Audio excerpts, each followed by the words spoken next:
In the same way that we license people to drive cars, we should be able to examine and license people to do other dangerous things. You know how many people get killed in cars every year? How many people die doing mushrooms? I don't know, like a handful. Probably less than 5. And that's from stupid things they did while on it, not because it was inherently toxic.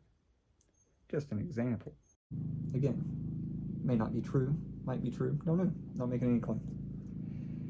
Now, when somebody hears that there's no way of improving yourself, you're not going anywhere, where are you going?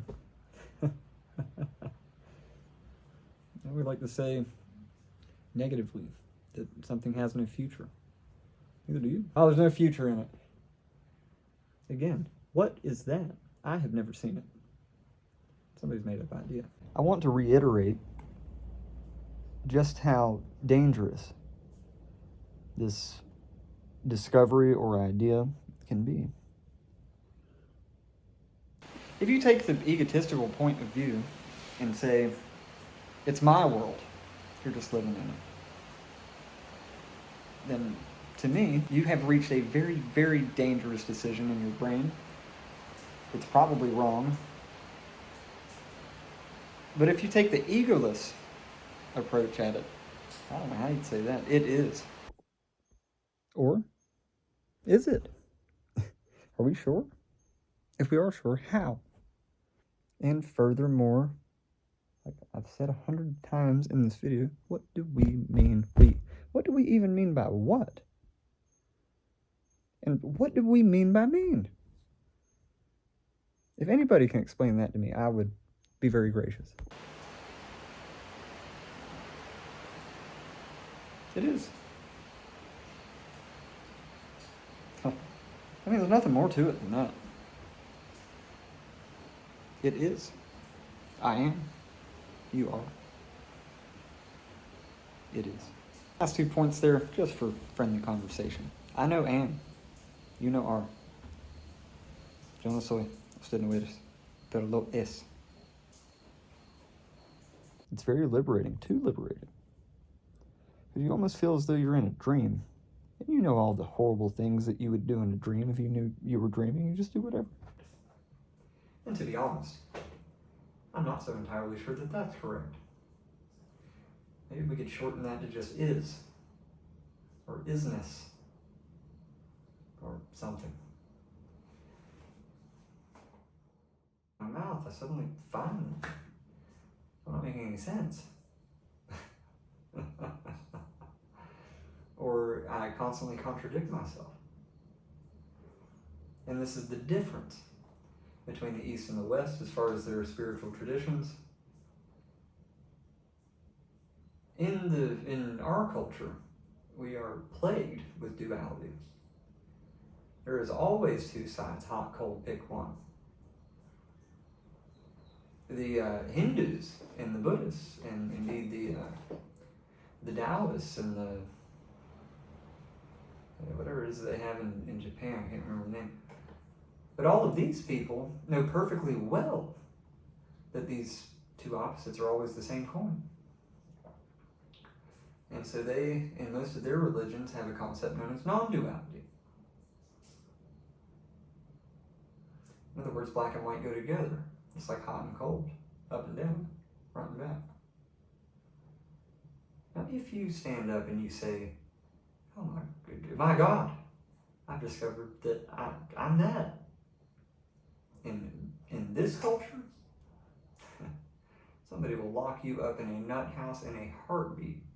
Because, precisely, you were saying something that goes against all commonly accepted knowledge in that particular culture. And so they have to help you. It's for your own damn good. And if you watch the video in the beginning and you followed it all the way through, you'll remember that knowledge is what? Relative. It is not absolute. It depends upon a lot of things, mostly perspective. And so therefore, for me, the entire concept of knowledge, there is no golden nugget of truth that I can hold up and say, this is the truth upon which we can base everything else. It has everything to do with many, many variables, mostly perspective, cultural upbringing, personal thoughts and feelings. And if this is the way that we reach what we call knowledge, I refuse to believe anything. I'll just listen to all of you the same way I want you to listen to me, as if you're just chirping birds. And they will give you that help by force, against your will. It is possible to just say some crazy enough things where that happens. You don't even have to be a danger to yourself. You just have to perturb people enough. If you go to the church and you start talking about how God appears to you at night and you hear voices, they're not going to ask you any further questions other than, do you need a doctor? And so they don't really believe this stuff. And I'm quite certain about that. Because if they really did, they would be trying a lot harder. Because, yet again, it is their sovereign duty to rescue you from yourself by force if necessary, against your will if necessary, so that they can reprogram you to a state of cultural normalcy. But that is how it is. If you have a position different than the culturally accepted status quo, you're a crazy person. And if I need to be a crazy person to be able to speak my mind and speak freely, that's fine. I don't really have a problem with that. And the good thing is, if you think I'm crazy, or the people that think I'm crazy, stay away from me. And I don't want them around me anyway. So, at any rate, you have to think correctly. Again, you have to think in ways that you don't think to be accepted. You have to feel feelings that you don't feel and act in ways that you don't want to act. And then this whole thing is instilled upon you by your culture. And most people just go along with it until they wake up one day, 40 or 50 years old, and go, holy shit, I've been cheated out of everything. Okay, anyway, look, I didn't know I had this. I left a suitcase down here with a guy.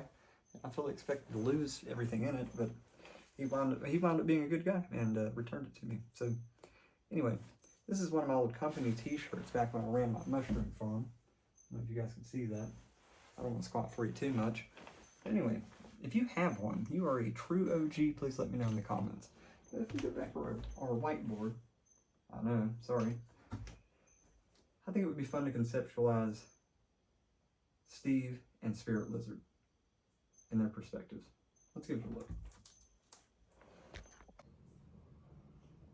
But nobody really believes that stuff. It's like nobody really believes in Santa Claus. Everybody knows it's a silly story. Again, just my opinion.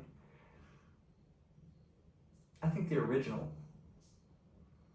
idea of Christianity was right. But as of now, people just follow it out of courtesy. Go to church out of a sense of duty or a sense of something. I don't know. I just never could buy it. And God knows I tried. I tried to buy it. Never made the first amount of sense to me.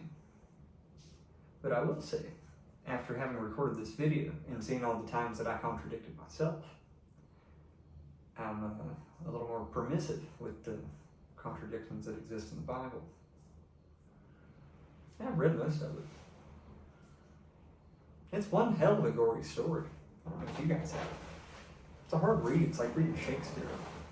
But anyway, let's explore the other side of the coin.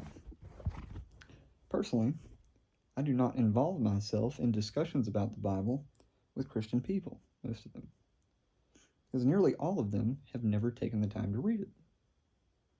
It is the apparently most important thing to learn and follow, and yet 95, 98, 99% of them have never read it. Even if they did read it, most of them are not intelligent, just people in general, not Christians, are not intelligent enough to understand what it really means. Furthermore, it's been translated so many times, a lot of the nuances of the original meaning are surely lost. But I refuse absolutely to talk about the Bible with them because they have never ever read it. All they know is what they've heard a loud man at the front with a suit on that wants their money. Basically. Come on. Come on, guys. This whole evangelism thing, come on, dude. Joel Osteen, whatever. Kenneth Copeland, is that another one? All these people are charlatans. All these people are just like me, except, just filling you with a bunch of crap. Except they won't say it. I will. I told you from the beginning, this is all a bunch of nonsense.